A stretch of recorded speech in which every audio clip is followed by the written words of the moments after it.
Hola, mi nombre es María de Jesús Villegas Cuevas, estudiante de la Universidad Virtual del Estado de Guanajuato, y en este video hablaré sobre los tipos de diagnóstico y componentes del reporte psicológico.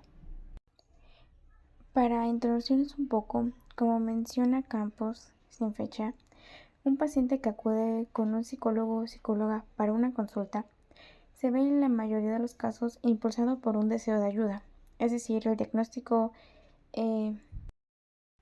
y como menciona Marín 2020, citado por Campos sin fecha, el diagnóstico funciona como ayuda para la propia experiencia y el autoconocimiento del paciente.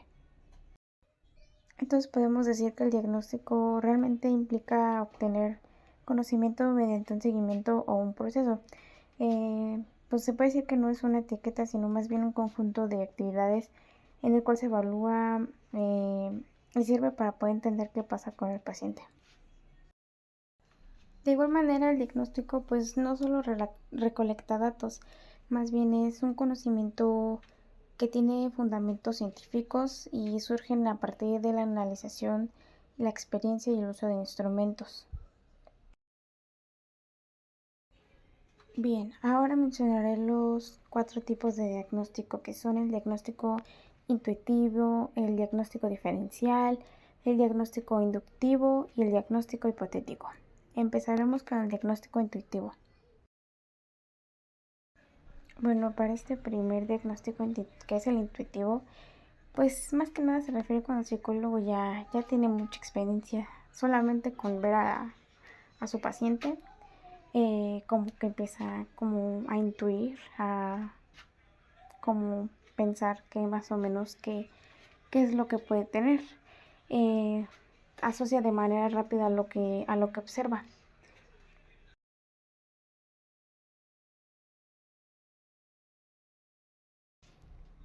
Ahora pasamos con el diagnóstico diferencial. Este es como si jugaran con las comparaciones, es decir, que el psicólogo revisa qué cosas de las que tiene el paciente pueden ser parecidas o similares a ciertas enfermedades o trastornos que él ya conoce y y qué cosas no encajan en estos síntomas, bueno, en estos trastornos. Pues básicamente es como ir comparando el caso real con las teorías para ir descartando opciones y encontrar realmente cuál es el problema exacto del paciente. Ahora seguimos con el diagnóstico inductivo y pues más que nada se trata de ir de lo poquito a lo mucho.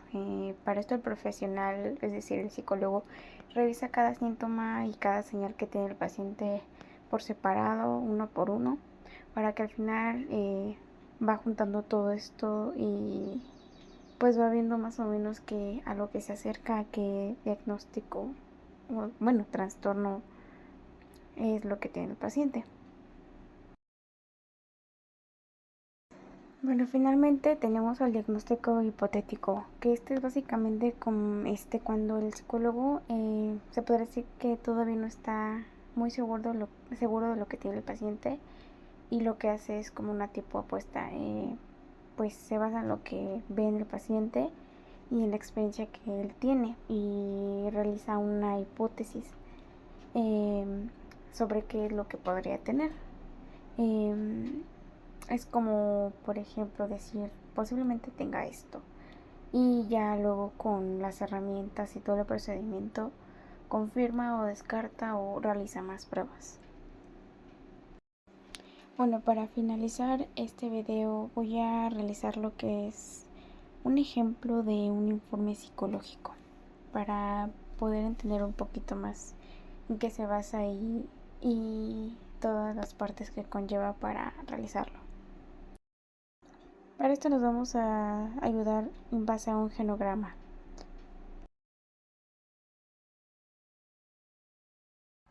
Bueno, en este caso como dato de identificación tenemos que es una mujer de 23 años estudiante y acude a consulta por problemas de ansiedad y depresión. Como también podemos ver que como antecedentes generales tiene que tener problemas con su papá.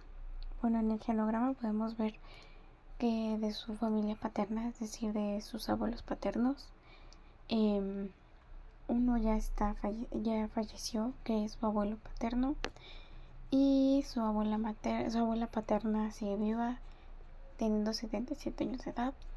Por otro lado tenemos a sus abuelos maternos. Ahí su abuela materna murió a la edad de 50 años por cáncer de mama, y su abuelo materno sigue vivo. Bueno, ya dentro de la relación de sus papás vemos que llevan un matrimonio de 28 años. El papá es obrero, teniendo 55 años de edad. La mamá es ama de casa y tiene 56 años de edad. De ahí vemos que son 3 hijos. El mayor, maestro de inglés, de 35 años. Tenemos a la paciente que tiene 23 años, y la hermana tiene 32 años. Bueno, podemos ver que viven en conjunto, papás e hijos, y ahí podemos apreciar que la paciente tiene problemas con su papá, y también apreciamos que el papá tiene problemas con su mamá, es decir, con la abuela paterna. Para esta paciente se realizó como prueba el inventario de depresión de Beck, como menciona Aaron T. Beck en 1961, citado por Ciencia sin fecha. Desarrolló un inventario el cual consta de 21 preguntas con opciones de respuestas múltiples, las cuales están destinadas a evaluar la presencia y severidad de depresión en los pacientes, siendo un test con los que más se tiene aporte, y es muy importante de este investigador psiquiatra, el cual se reconoce como el padre de la terapia colectiva. Como otra herramienta se utilizó el inventario de ansiedad de Beck, el cual consta de 21 preguntas, y este es igual para valorar los síntomas de la ansiedad y de los desórdenes que causa la misma ansiedad, como de cuadros depresivos. Finalizadas las pruebas y los instrumentos, podemos saber que la paciente sí está pasando por un cuadro un poco complicado de depresión y ansiedad, lo que es causado por los problemas que tiene constantemente en casa con su padre, y la presión que siente al estar estudiando en la universidad. En general, como el padre tiene problemas con la abuela paterna, a lo que supimos es que esa casa es de la abuela paterna, entonces hay problemas con esa casa y le genera mucha ansiedad saber qué puede pasar. Bueno, como diagnóstico final podemos decir que tiene depresión y ansiedad generalizada. Y bueno, eso fue todo por este video. De antemano, muchas gracias.